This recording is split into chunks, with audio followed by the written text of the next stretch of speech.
છે એ ધીમે ધીમે આપણે જોતા જઈએ.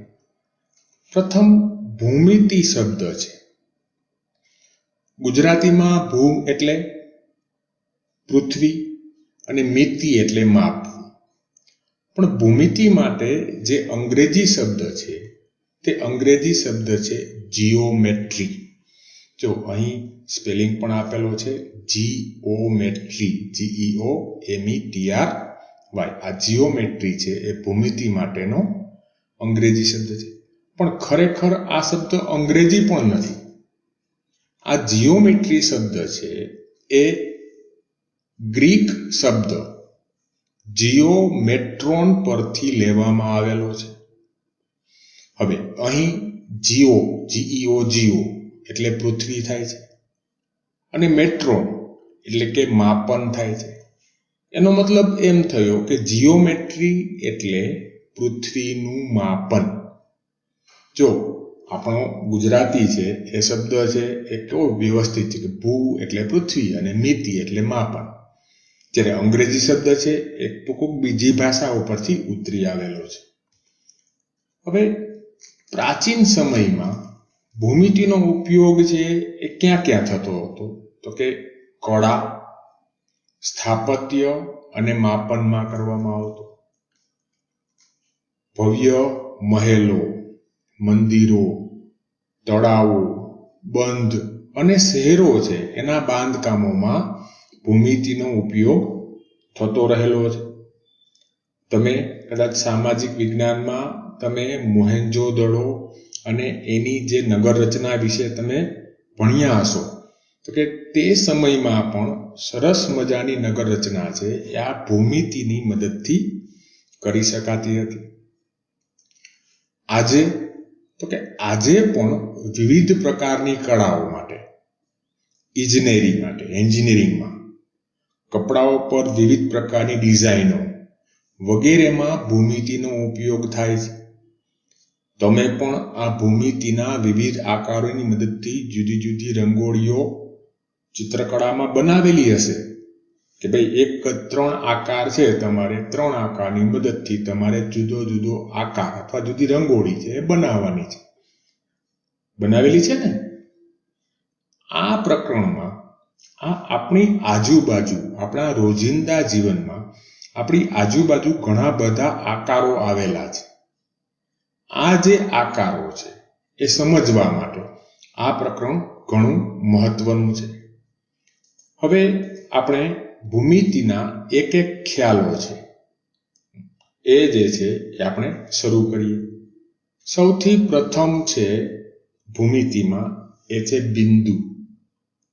બિંદુને અંગ્રેજીમાં પોઈન્ટ પણ કહેવાય છે. બિંદુ એટલે શું? તો કે ભૂમિતિમાં બિંદુ શું બતાવે? તો કે ફક્ત એક ટપકાનો ખ્યાલ આપે છે. બિંદુ એટલે શું? તો કે ફક્ત ટપકું. જો અહીં ગમે ત્યાં એક ટપકું કરું તો આ ટપકું શું થઈ ગયું? આ ટપકું છે બિંદુ થઈ ગયું. જો અહીં ટપકા છે, 4-5 ટપકા બતાવી દીધા એટલી વારમાં મેં. તો કે આ ટપકા છે, દરેકે દરેક ટપકા એ શું છે? તો કે બિંદુ છે. એ શું દર્શાવે છે? એ ફક્ત સ્થાન દર્શાવે છે. હવે પછીનું બિંદુ એટલે તો કે બિંદુ છે એને પોતાની લંબાઈ કે પહોળાઈ છે એ હોતી નથી. બિંદુ છે એને લંબાઈ કે પહોળાઈનું પરિમાણ હોતું નથી. બિંદુ છે એને દર્શાવવું હોય તો કે દર્શાવવા માટે અંગ્રેજી ABCDના કેપિટલ અક્ષરોનો ઉપયોગ થાય છે. આકૃતિ છે એના દ્વારા પણ આપણે સમજીએ કે આ કઈ રીતે દર્શાવાય છે. જો અહીં આકૃતિમાં મેં 3 બિંદુઓ બતાવેલા છે. અહીં જો એક આ ટપકું છે, એક આ બીજું ટપકું છે, આ ત્રીજું. હવે આ 3 ટપકાને અલગ અલગ કરવા માટે શું કરવું પડશે? તો કે આપણે 3 ટપકાને કંઈક પણ નામ આપવા પડશે. હવે બિંદુ છે તો બિંદુ દર્શાવવા માટે હંમેશા અંગ્રેજી પહેલી ABCDના અક્ષરો ABCD વગેરે જ ઉપયોગ થાય છે. આના સિવાય બીજા એક પણ ઉપયોગ થતા નથી. કદાચ તમને એવી ઈચ્છા થાય કે આ જે કેપિટલ A છે એની જગ્યાએ સ્મોલ એ લખીએ તો નહીં. શા માટે નહીં? આ જ વિડીયોમાં એ તમે આગળ સમજી શકશો. હવે આ જે છે એને વંચાય કેમ? તો કે આ ટપકાઓને વાંચવું હોય તો કઈ રીતે વાંચી શકાય? તો કે એને વાંચવા માટે તો કે બિંદુ A, બિંદુ B અને બિંદુ C એ રીતે વંચાય છે. આ જે આટલું જે છે એને બિંદુ A, આ જે બિંદુ B છે અને આ છે બિંદુ C. A, B, C એ રીતે વાંચી શકાશે નહીં. ખ્યાલ આવજો ને મિત્રો? આ વાત થઈ સૌથી પ્રથમ વસ્તુ બિંદુની. બિંદુ શું છે? તો કે ટપકું છે, જેને પોતાની લંબાઈ કે પહોળાઈ નથી. તેને અંગ્રેજી કેપિટલ ABCD ના A, B, C થી દર્શાવાય છે. વાંચવા માટે તો કે બિંદુ A, બિંદુ B, બિંદુ C એ રીતે છે એને વાંચી શકાય છે. આ વાત થઈ બિંદુની. હવે બિંદુ પછી આવે છે રેખાખંડ. ખંડ એટલે ભાગ. બરાબર સમજીએ આપણે. તો કે હું કોઈ પણ બે બિંદુ છે એ હું ક્યાંય પણ દોરું છું. અત્યારે તમારી સામે જે સ્ક્રીન દેખાય છે એ સ્ક્રીનમાં હું બે બિંદુઓ દોરું છું. આ એક બિંદુ દોર્યું અને આ બીજું બિંદુ. આ જે બંને બિંદુઓ વચ્ચે જે ટૂંકામાં ટૂંકો માર્ગ હોય, જો અહીં જોડવા માટે તો કે કલર બદલાવીને આપણે છે એને જોડીએ છીએ. તો કે આ જે છે બિંદુ A ને બિંદુ B સાથે જોડવા માટે તો કે જો આ રીતે પણ જોડી શકાય, અહીંથી આ રીતે પણ જોડી શકાય છે.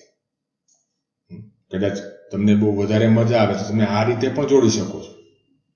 પરંતુ અહીં બિંદુ A અને બિંદુ B વચ્ચે ટૂંકામાં ટૂંકો માર્ગ કયો થશે? તો કે જો અહીં ટપકાથી દર્શાવીએ આપણે. આ જે સીધી લીટી છે, આ સીધી લીટી છે ટૂંકામાં ટૂંકો માર્ગ છે. એટલે કે કોઈ પણ બે બિંદુ એટલે આપણે ખ્યાલ છે ટપકું.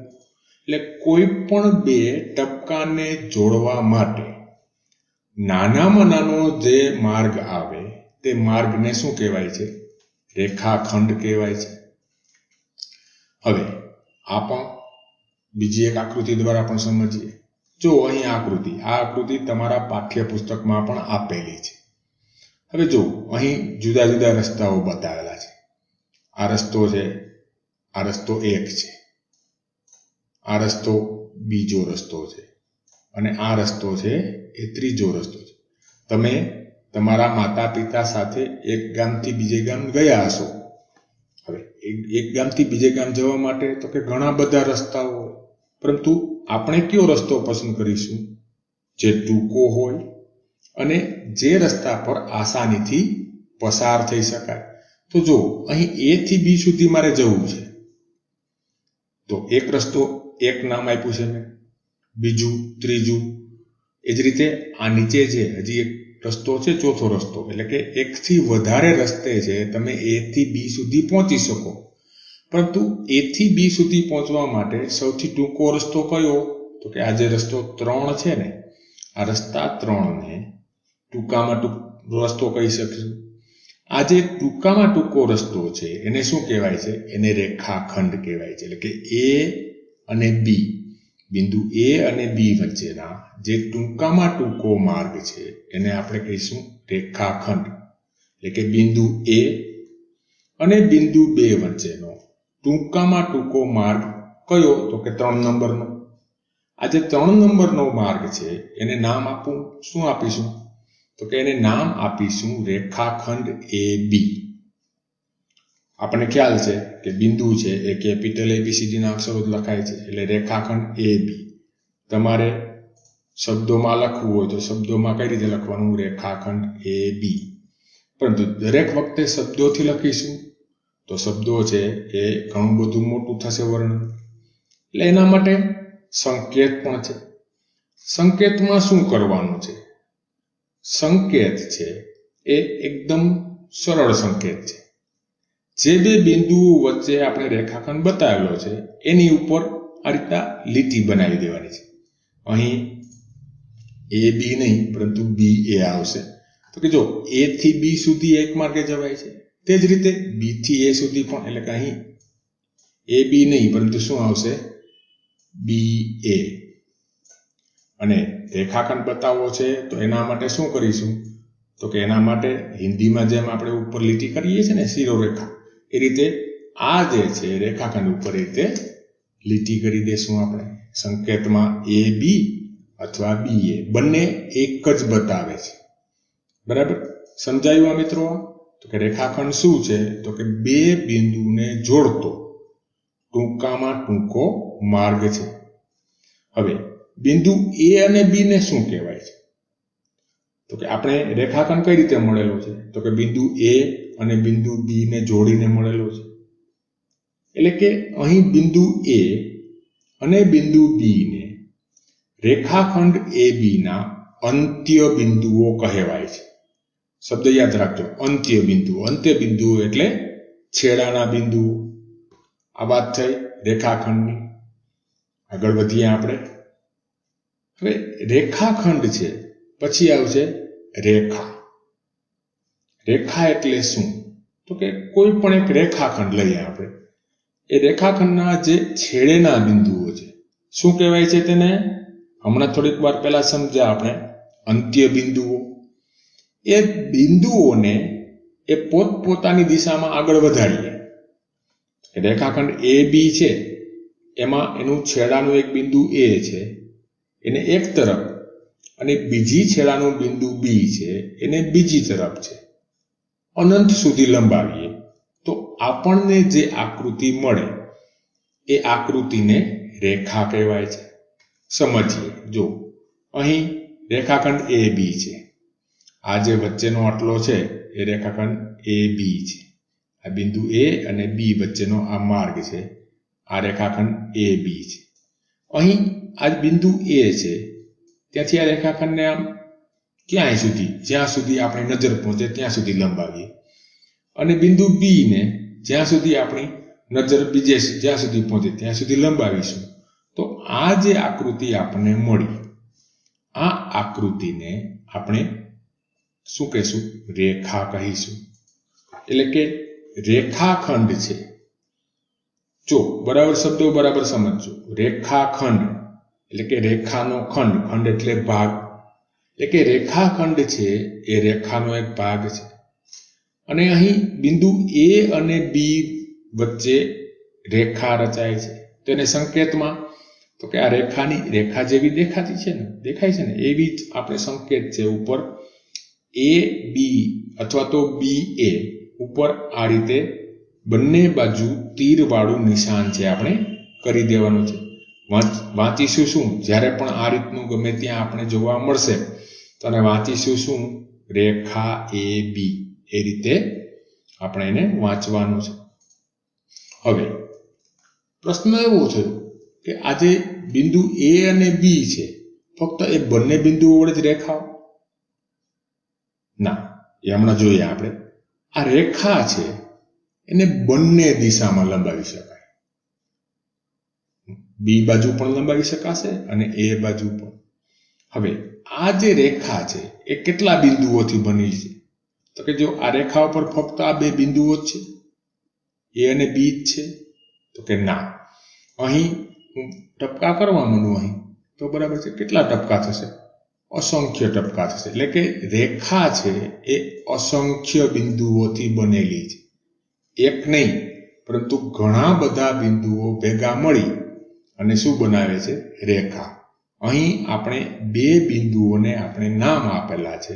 એકને નામ A આપેલું છે, બીજાને નામ B આપેલું છે. એટલે કે રેખા છે એ શેનાથી બનેલી છે? તો કે અસંખ્ય બિંદુઓથી બનેલી છે. રેખાની રચના કરવા માટે ઓછામાં ઓછા કેટલા બિંદુઓ જોઈએ? તો કે રેખાની રચના કરવા માટે ઓછામાં ઓછા બે બિંદુઓ જોઈએ. એટલે કે કોઈ પણ બે બિંદુઓ ભેગા મળી અને રેખા બનાવે છે. એટલે રેખા બનાવવા માટે કેટલા બિંદુઓ જોશે? ઓછામાં ઓછા. તો કે ઓછામાં ઓછા બે બિંદુઓ હશે તો જે બનશે તે શું મળશે? આપણને રેખા મળશે. રેખાને થોડી વાર પહેલા મેં કીધેલું હતું કે ભાઈ આપણે કેપિટલ ABCD ના અક્ષરો છે એ ફક્ત બિંદુ માટે વાપરવાના છે. હવે કોઈ પણ રેખા દર્શાવવા માટે બીજી ABCD ના L, M, N, ખરેખર બીજી ABCD નથી પરંતુ ચોથી ABCD છે, એના સ્મોલ લેટર્સ છે L, M, N વગેરે સંકેતોથી આપણે દર્શાવવાનું છે. હવે સમજાયું શા માટે મેં ત્યારે એમ કીધેલું હતું કે આપણે જે બિંદુ બતાવવા માટે છે ફક્ત કેપિટલ અક્ષરો, જ્યારે રેખા બતાવવા માટે સ્મોલ અક્ષર છે, ABCD ના સ્મોલ અક્ષર છે એનો ઉપયોગ કરવાનો છે. આ વાત થઈ રેખાની. રેખા શું છે?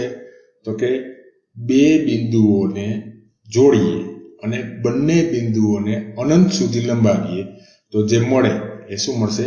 રેખા. રેખા કઈ રીતે સંકેતમાં દર્શાવે તે પણ આપણે સમજ્યા. એને બીજી રીતે સંકેતમાં કઈ રીતે દર્શાવે તે પણ આપણે સમજ્યા. હવે આગળ વધીએ આપણે. સમતલ. હવે સમતલ એટલે શું? તો કે કોઈ પણ પાતળી સપાટ સપાટી છે કે જેને પહોળાઈ હોતી નથી અને અનંત હોય છે તેને સમતલ કહે છે. તમારી સામે તમે જે સ્ક્રીનમાં જુઓ છો એ સ્ક્રીન પણ એક સમતલનું ઉદાહરણ છે. સમતલ કેવી સપાટી હોવી જોઈએ? સપાટ સપાટી. એક આકૃતિ છે એના દ્વારા સમજીએ. જો અહીં આકૃતિમાં છે એ ટેબલની કાચી આકૃતિ બનાવેલી છે. અહીં A, B, C અને D છે. આ વચ્ચેનો ભાગ, ઉપલો ભાગ છે એટલો ભાગ જેની ઉપર હું અહીં આ લીટી કરી દઉં છું. આ જે ABCD છે એને શું કહેવાય છે? એને સમતલ કહેવાય છે. કદાચ મને એવી ઈચ્છા થાય કે આ F અને G ને જોડી દઉં તો આટલો ભાગ પણ છે ને, આટલો ભાગ એ પણ શું થઈ ગયું? સમતલ થશે. અહીં પણ એ રીતે તમે કરી શકશો.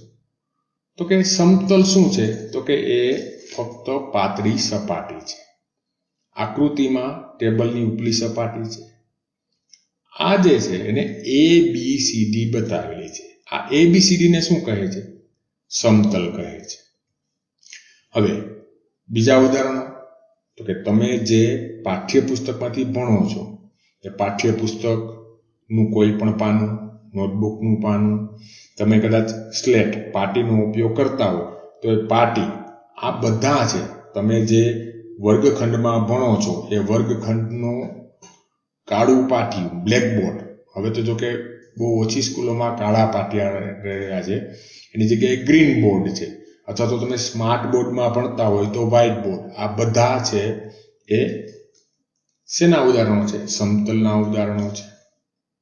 હવે આ સમતલમાં કેટલા બિંદુઓ રહી શકે? તો કે સમતલમાં અસંખ્ય બિંદુઓ રહી શકશે. એક નહીં પરંતુ ઘણા બધા બિંદુઓ રહી શકશે. આગળ વધીએ આપણે. છેદતી રેખાઓ. હવે રેખા અનંત સુધી લંબાય છે. ક્યારેક તો એવું થાય કે કોઈ પણ બે રેખાઓ ક્યાંક ભેગી થશે. તો કે જો બે રેખાઓને એક સામાન્ય બિંદુ હોય તો તે રેખાઓને છેદતી રેખાઓ કહે છે. આ વ્યાખ્યા છે બરાબર સમજીએ એના માટે આપણે આકૃતિ દોરવી પડશે. એક વસ્તુ યાદ રાખજો કે ભૂમિતિમાં કાચી આકૃતિ છે એ બને ત્યાં સુધી દોરી અને કોઈ પણ પ્રશ્ન ઉકેલવાનો પ્રયત્ન કરવાનો. જો અહીં મેં બે રેખાઓ બતાવેલી છે, રેખા L1 અને રેખા L2. આ બંને છે, આ વચ્ચે એક જે બિંદુ છે ને, નામ શું આપેલું છે? બિંદુ P. ત્યાં ભેગી થાય છે. તો કે આવી જે ભેગી થાય છે રેખાઓ, આવી રેખાઓને શું કહેવાય છે? આવી રેખાઓને છેદતી રેખાઓ કહેવાય છે. અહીં રેખા L1 અને રેખા L2 છે એ બિંદુ P છે એમાંથી પસાર થશે. અથવા તો બીજા શબ્દોમાં કહીશું તો જ્યાંથી બે રેખાઓ જે બિંદુમાંથી પસાર થાય તે બિંદુને તે બે રેખાઓનું છેદ બિંદુ કહેવાય છે. શબ્દ યાદ રાખજો. જ્યાં કોઈ પણ બે રેખા ભેગી થાય જે એક બિંદુમાં, એ બિંદુને તે બે રેખાઓનું છેદ બિંદુ કહેવાય છે. હવે આવી છેદતી રેખાઓનું ઉદાહરણ તો કે જો તમારી પાસે તમે નોટબુક છે, તો એનું જે પાનું છે એની પાસેની જે ધાર છે ને એ જે પણ 4 રસ્તા ભેગા થાય, અંગ્રેજીનો મૂળાક્ષર x, આ તમામ છે એ છેદતી રેખાઓના ઉદાહરણો છે. આ વાત થઈ છેદતી રેખાઓની, જે એકબીજીને ક્યાંક ને ક્યાંક છે એ છેદે છે. ત્યારબાદ છે સમાંતર રેખાઓ. હવે છેદતી રેખાઓમાં શું હતું? તો કે કોઈ પણ એક બિંદુ છે એ એક બિંદુમાં બે રેખાઓ છેદતી હતી, અથવા તો બે રેખાઓનું એક બિંદુ છે એ સામાન્ય હતું. હવે જે રેખાઓ ક્યારેય એકબીજીને મળતી નથી, એટલે કે એકબીજીને છેદતી નથી, તેને શું કહેવાય છે? સમાંતર રેખાઓ કહેવાય છે. જો એક સાદી આકૃતિ દ્વારા સમજીએ. ફરીથી પાછું જે ટેબલ વાળું છે, અહીં ટેબલ છે તો ટેબલની આ ધાર છે એ બી ધાર છે, આ ધાર એ બી, અને આ બીજી ધાર કઈ? તો કે CD અથવા DC. તમે કોઈ પણ રીતે બોલી શકશો. CD પણ બોલી શકાય અને DC છે એ પણ તમે બોલી શકશો. આ બંને ધાર છે, એકબીજીને ક્યાંય મળશે ખરી? તો કે નહીં મળે. કે આ રીતના જે પણ રેખાઓ છે, આ રેખાઓને કેવી રેખાઓ કહેવાય છે? સમાંતર રેખાઓ કહે છે. રેખા AB અને CD છે, એકબીજીને ગમે તેટલી લંબાવીએ પરંતુ ક્યાંય પણ મળશે નહીં, એટલે કે એની વચ્ચે એક પણ બિંદુ સામાન્ય આવશે નહીં. એટલે કે રેખા AB અને રેખા CD છે એ કેવી રેખાઓ છે? સમાંતર રેખાઓ છે. સમાંતર રેખાઓ છે એના માટેના બીજા ઉદાહરણો, તમારા કંપાસ બોક્સમાં જે માપપટ્ટી છે એની સામસામેની ધાર ક્યાંય મળે છે? તો કે નથી મળતી.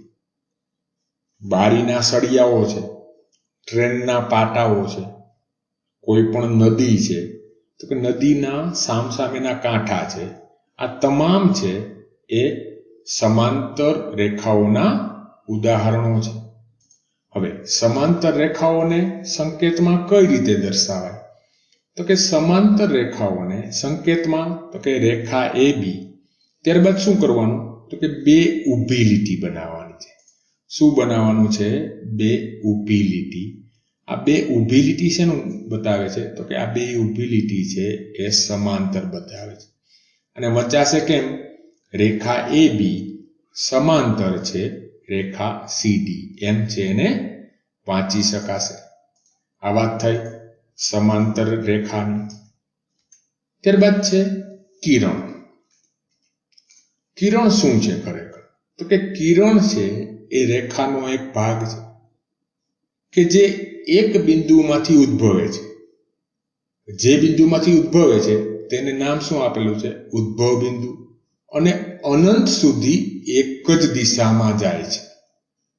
આકૃતિ જોઈએ આપણે તો જો અહીં AP શું છે?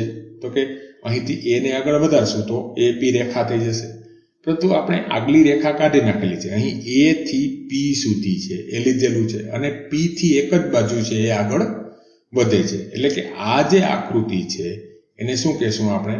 કિરણ AP કહેવાય છે. આકૃતિમાં કિરણ છે એ બે બિંદુઓ દર્શાવે છે. પહેલું બિંદુ A, જેને શું કહેવાય છે? ઉદ્ભવ બિંદુ કહેવાય છે. અને P છે એ કિરણ પરનું કોઈ પણ બિંદુ છે.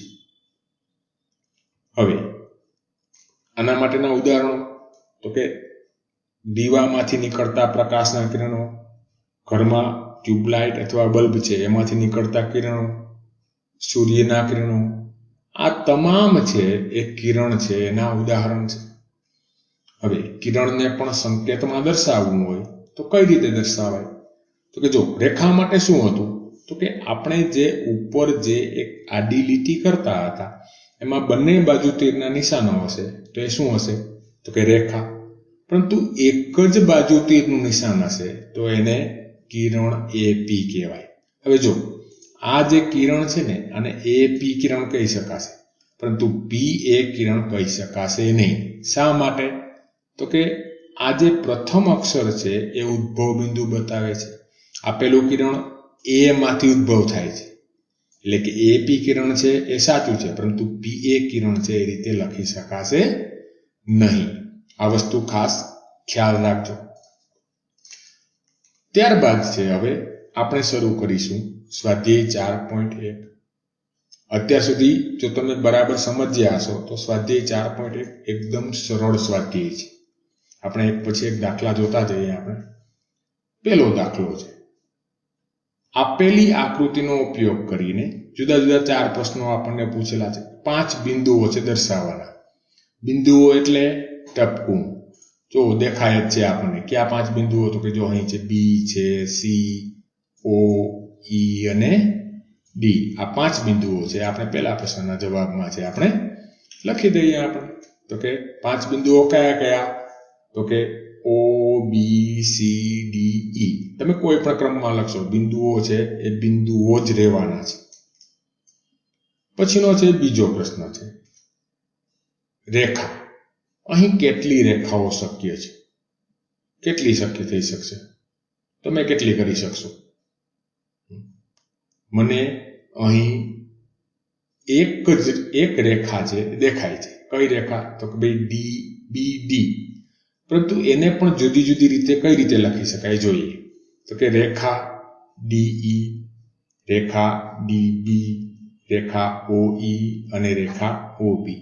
જો આ એક જ રેખા આપણે દર્શાવેલી છે. રેખા બી ડી છે એને કેટલી રીતે દર્શાવેલી છે? તો કે 4 રીતે દર્શાવેલી છે. શા માટે? તો કે આપણને ખ્યાલ છે કે રેખા છે એ અસંખ્ય બિંદુઓથી બનેલી છે. એટલે કે જો પહેલા શું લીધું, ડીઈ, ત્યારબાદ ડી અને બી, કોઈ પણ 2 બિંદુ, એટલે આની વચ્ચેના કોઈ પણ 2 બિંદુઓ લેશું ને તો એનાથી જે મળશે એ શું મળશે આપણને? રેખા મળશે. ત્યારબાદ જોઈએ ત્રીજો સી જોઈએ. આપણે 4 કિરણ બતાવવાના છે. આપણે કુલ જુદા જુદા 4 કિરણ. આપણને 3 કિરણ તો અહીં દેખાય જ છે. 3 કિરણ ક્યાં ક્યાં? જો અહીં એક ઓસી કિરણ દેખાય છે આપણને, ઓબી કિરણ દેખાય છે અને ઓડી કિરણ દેખાય છે. પરંતુ ઓડી કિરણમાં વચ્ચે ઈ પણ આવેલું છે ને, એટલે કે ઓઈ કિરણ પણ આપણે બતાવી શકીશું. એટલે કે કુલ 4 કિરણો ક્યાં ક્યાં થયા? તો કે 4 કિરણ ઓડી, ઓઈ, ઓસી અને ઓબી. હવે અહીં જે છે, અહીં બીજી એક વસ્તુ પણ આપણે સમજતા જઈએ સાથે કે આ જે કિરણ છે ઓડી, ઓડી એટલે આ બાજુનું, પેલી બંગડી વાળી ઓડી નહીં હો, અને ઓબી છે. આ બંને કિરણો છે, આ બંને કિરણો છે એ એક જ રેખા પર આવેલા છે.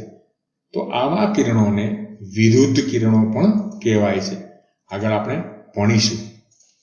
પછીનું છે ચોથું, 5 રેખાખંડ આપણે બતાવવાના. હવે જે રીતે રેખા છે એ જુદી જુદી રીતે બતાવેલી છે, એમ રેખાખંડ પણ બતાવી શકાય ને. ક્યાં ક્યાં જોઈએ? તો કે ક્યાં ક્યાં છે? તો કે ભાઈ 5 રેખાખંડમાં તો કે ડીઈ, ઓસી, ઓઈ, ઓબી અને ઓડી.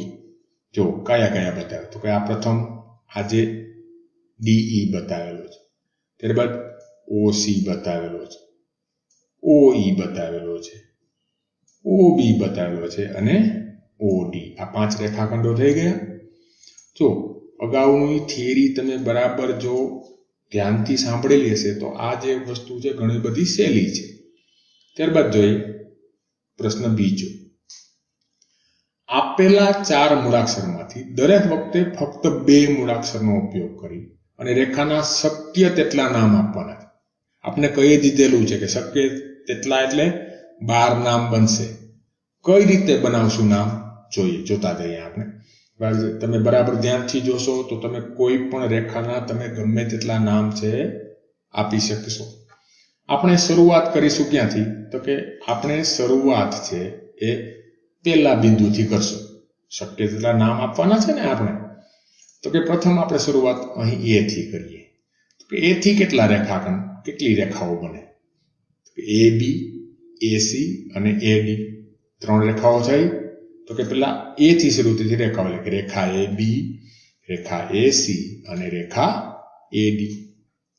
હવે એ જ રીતે છે એ બી થી શરૂઆત કરીશું એટલે બી સી બી ડી અને આ બાજુ પણ આવી શકાય ને, રેખા તો ગમે તે બાજુ લંબાવી શકાય એટલે કે બી સી બી ડી અને બીઈ એટલે કે રેખા બી સી, રેખા બી ડી અને રેખા બી એ. રેખા બી એ અને રેખા એ બી બંને એક જ છે, પણ આપણે જુદી જુદી રીતે નામ આપેલા છે. હવે તમને ખ્યાલ આવી ગયો કે એ રીતે નામ આપવાના છે. હવે પછીનો મૂળાક્ષર કયો લેશું આપણે? તો કે હવે પછીનો મૂળાક્ષર છે સી લેશું એટલે કે સી ડી, આ બાજુ સી ડી અને આ બાજુ સી બી અને સી એ એટલે કે મૂળાક્ષર સી પરથી 3 નામ મળશે આપણને, સી ડી, સી એ અને સી બી. છેલ્લો મૂળાક્ષર વધેલો છે, એક જ બાજુ જોવાનું છે આપણે, ડી એટલે કે ડી સી, ડી બી અને ડી એ. કેવી રમત વસ્તુ છે ને, મજા આવે છે ને. અહીં 4 જ મૂળાક્ષર આપેલા છે, તો 4 થી વધારે મૂળાક્ષર આપેલા હોય તો પણ તમે છે નામ આપી શકશો. હવે જોઈએ પ્રશ્ન 3. આપણને આકૃતિ આપેલી છે, આકૃતિ પરથી પ્રશ્નોના જવાબ આપવાના છે આપણે. પહેલું પ્રશ્ન એવો છે કે ઈ બિંદુને સમાવતી રેખા કેટલી? જેમાં બિંદુ ઈ છે એવી રેખાઓ કેટલી? શું થશે? તો કે એક તો રેખા આ ઈ એફ રેખા છે એમાં બિંદુ ઈ છે અને બીજી એ ઈ છે. જો આ ત્રીજી જે છે એમાં બિંદુ ઈ છે નહીં એટલે કે 2 રેખાઓ મળશે. કઈ રેખાઓ મળશે આપણને? રેખા એ ઈ અને રેખા એફ ઈ. જો ત્રીજી રેખા દેખાય છે આપણને ઓસી અથવા તો સીઓ, પરંતુ તેમાં બિંદુ ઈ નથી એટલે બતાવી શકીશું નહીં. બીજો પ્રશ્ન છે એ બિંદુમાંથી કેટલી રેખાઓ પસાર થાય છે? બિંદુ એ છે, અહીં જે બિંદુ એ આપણને બતાવેલું છે, બિંદુ એ માંથી કેટલી રેખાઓ પસાર થાય? કેટલી પસાર થાય છે? તો કે એક પણ નહીં. કહી શકાશે એક પણ નહીં.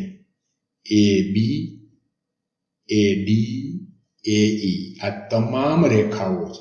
અહીં મેં 2 જ બતાવેલી છે, પરંતુ જો એ બી રેખામાં બિંદુ એ છે, એ ડી રેખામાં પણ બિંદુ એ છે અને એ ઈ રેખામાં પણ બિંદુ એ છે. એટલે કે આ 4 ખરેખર રેખા એક જ છે, પરંતુ નામ એને અલગ અલગ આપેલા છે. ત્રીજું જોઈએ, સી જોઈએ. ઓ બિંદુ જેમાં છે તેવી રેખા કઈ? તો કે જો ઓ બિંદુ કેમાં છે? તો કે ઓ બી માં પણ છે અને ઓ સી માં પણ છે. એટલે કે આપણને શું મળે જવાબ? CO અથવા OC. ચોથો પ્રશ્ન છે એકબીજીને છેદતી હોય તેવી રેખાની 2 જોડ આપવાની છે. 2 જોડી આપવાની છે કે જે એકબીજાને છેદે છે. જો કઈ રેખાઓ છેદે છે? જે છેદ બિંદુ છે ને એને આપણે વર્તુળથી બતાવીએ. જો બિંદુ બી છે, છેદ બિંદુ છે. કઈ 2 રેખામાં છે? એ 2 રેખાના નામ લખી નાખીશું. એ જ રીતે બિંદુ ઈ છે, એ કઈ 2 રેખા છેદે છે એના આપણે નામ આપી દઈશું. એટલે કે 2 જોડ થઈ ગઈ. 2 જોડ એટલે 4 રેખાઓ. પ્રથમ AD CO, AD અને CO અને બીજી AE અને FE. આ જે બંને જોડ છે એકબીજીને છેદે છે એટલે કે બંને રેખાઓમાં એક બિંદુ છે સામાન્ય છે. ત્યારબાદ જોઈએ પ્રશ્ન 4. આપણને પ્રશ્ન એવો આપેલો છે કે એક બિંદુમાંથી કેટલી રેખાઓ પસાર થાય? તો કે એક બિંદુ છે, કેટલી રેખાઓ પસાર થશે? તો કે કોઈ પણ બિંદુ હોય તો બિંદુમાંથી અસંખ્ય અનંત રેખાઓ પસાર થાય છે. માન્યમાં ન આવતું હોય તો નીચે આકૃતિ જરાક જોઈ લઈએ આપણે. જો અહીં બિંદુ એ આપેલું છે. આપણી અહીં મર્યાદા છે કે અહીં મેં તમને આકૃતિમાં થોડીક જ રેખાઓ બતાવી છે. એ સિવાયની રેખાઓ જે આપણે જોઈ ન શકીએ, ગણી ન શકીએ એવી તો કેટલી હશે? એટલે કે કોઈ પણ બિંદુ, એક પણ બિંદુ હશે એમાંથી હંમેશા અનંત રેખાઓ પસાર થાય છે. બીજો પ્રશ્ન એવો આપેલો છે કે બે બિંદુમાંથી કેટલી રેખાઓ પસાર થાય? બે બિંદુ, એક બિંદુમાંથી કેટલી પસાર થાય? અસંખ્ય. તો બે બિંદુમાંથી, તો કે તમે કહી શકશો કે એક બિંદુમાંથી અસંખ્ય, તો બે બિંદુમાંથી અસંખ્ય ગુણ્યા બે. પરંતુ એના કરતા જવાબ છે એ થોડોક અલગ છે. કોઈ પણ બે બિંદુ લઈએ તો બે બિંદુમાંથી ફક્ત અને ફક્ત એક જ રેખા પસાર થાય છે. એકથી વધારે રેખા બે બિંદુમાંથી પસાર થઈ શકતી નથી. જો બિંદુ A અહીં આપેલું છે અને બિંદુ B આપેલું છે. આમાંથી રેખા આ જો બિંદુ A માંથી અસંખ્ય રેખાઓ પસાર થાય, બિંદુ B માંથી પણ અસંખ્ય થાય, પરંતુ આ બંને બિંદુમાંથી પસાર થતી રેખા કેટલી? તો કે એક જ હશે. એકથી વધારે રેખા છે એ બે બિંદુમાંથી પસાર થઈ શકે નહીં. બરાબર. પછીનો જોઈએ, પાંચમો પ્રશ્ન. કાચી આકૃતિઓ દોરવાની છે. બિંદુ P છે એ રેખાખંડ AB પર છે. આકૃતિ જોઈ લઈએ એટલે ખ્યાલ આવી જશે. અહીં વધારે વિશેષ સમજાવવાની જરૂર નથી, ફક્ત આકૃતિ જોતા જશું એટલે આપણે ખ્યાલ આવી જશે. કાચી આકૃતિ દોરવાની છે એટલે કે કાચી આકૃતિ, અને ભૂમિતિમાં જે પણ આકૃતિ દોરો એ આકૃતિ હંમેશા ફૂટપટ્ટી અને પેન્સિલની મદદથી જ દોરવાની, પેન નહીં વાપરવાની. રેખા XY અને રેખા PQ બિંદુ M માં છેદે છે, એટલે કે બે રેખા દોરવાની છે, અને બે રેખા છે એ જ્યાં એકબીજાને મળે તે બિંદુને નામ શું આપીશું? બિંદુ M. પછીનું છે C છે. રેખા L પર E અને F બિંદુ છે પણ બિંદુ D નથી. આપણે રેખા L દોરીશું, એની ઉપર બે બિંદુઓ બતાવીશું, E અને F, અને D બિંદુ ક્યાં બતાવીશું? રેખાની ઉપર અથવા રેખાની નીચે. એ બિંદુ છે એ રેખા પર નથી. પછીનો છે રેખા OP અને રેખા OQ બિંદુ O માં મળે છે. અહીં જે B જે કરેલું છે ને રેખા XY ને PQ જેવું, એ જ રીતના છે. આનો ઉકેલ એમ મળશે, પણ એક બિંદુમાં મળે છે, એટલે કે બિંદુ એક OP અને OQ. આ બંનેના જો અહીં જે બિંદુ છે એક સમાન બેનમાં આપેલા છે. અહીં સમાન બિંદુ હતું નહીં, પરંતુ અલગ બિંદુ હતું. આ થયો પ્રશ્ન 5મો. હવે જોઈએ છેલ્લો અને છઠ્ઠો પ્રશ્ન. નીચે છે એ રેખાખંડ MN ની આકૃતિ આપેલી છે. આ આકૃતિને આધારે વિધાનો આપેલા છે. આ વિધાનો સાચા છે કે ખોટા તે આપણે જણાવવાનું છે. પેલું વિધાન એવું આપેલું છે, Q, M, O, N અને P એ રેખા MN પર છે. સાચું કે ખોટું? પ્રશ્ન એવો થશે કે ભાઈ આ O છે ને એ M પછી આવે છે, એ જ રીતે N ને P છે એના પછી, તો કે અહીં G પણ આવે છે. તો કે શું આ બધા બિંદુઓ રેખા પર હશે? તો કે આ હશે. શા માટે? તો કે આપણને ખ્યાલ છે કે કોઈ પણ રેખા છે એ બંને બાજુ અનંત સુધી વિસ્તરેલી છે, એટલે કે વિધાન છે કેવું છે? સાચું વિધાન છે. બીજું વિધાન છે M, O અને N. M, O અને N એ રેખાખંડ MN પર આવેલા છે. જો અહીં રેખાખંડ આપેલું છે ને, રેખાખંડ એટલે સીમિત થઈ ગયું, આ M થી લઈને N સુધી. એની વચ્ચે O છે? તો કે છે. M છે, N છે. અહીં જો M, O, N ની જગ્યાએ Q કે G આપેલું હોત ને, તો આ વિધાન છે ખોટું વિધાન હોત. એટલે કે આ જે આપેલું વિધાન છે ખરું વિધાન છે. ત્યારબાદ ત્રીજું, M અને N રેખાખંડ MN ના અંત્ય બિંદુઓ છે. સાચું વિધાન છે. છેડેના બિંદુઓ અંત્ય બિંદુઓ. પછીનો છે O અને N રેખાખંડ OP ના અંત્ય બિંદુઓ છે. બરાબર સમજીએ. બિંદુ O અને બિંદુ P, O અને N એ રેખાખંડ OP, OPL, QMNO P, અહીં G નહીં પણ શું આવશે? અહીં P. આના અંત્ય બિંદુઓ છે, છેડાના બિંદુઓ છે? તો કે ના, અહીં P છે એ તો O થી N થી આગળ વધે છે, એટલે કે આ વિધાન છે કેવું છે? વિધાન ખોટું વિધાન છે. પછીનું જોઈએ, બિંદુ M એ OQ નું એક અંત્ય બિંદુ છે. બિંદુ M જોઈએ, બિંદુ M એ OQ નું છેડેનું બિંદુ છે? તો કે નથી, એટલે વિધાન કેવું થશે? ખોટું વિધાન થશે. પછીનું જોઈએ F. બિંદુ M એ કિરણ QP પરનું બિંદુ છે. Q બિંદુ આપેલું છે આપણને, બિંદુ M છે, અને કીધેલું શું છે? તો કે એ QP બિંદુ M છે એ Q પર P પરનું બિંદુ છે? તો કે હા છે, ખરું વિધાન છે. પછીનું જોઈએ, OP અને QP કિરણ આ બંને ભિન્ન છે. OP અને QP ભિન્ન છે. કેવું વિધાન છે? તો કે ખરું વિધાન છે, કેમ કે બંને છે એના ઉદ્ભવ બિંદુઓ છે, અલગ અલગ છે. કિરણ OP એ OM ને સમાન છે. ખરું વિધાન છે. શા માટે? તો કે બંનેનું ઉદ્ભવ બિંદુ એક છે.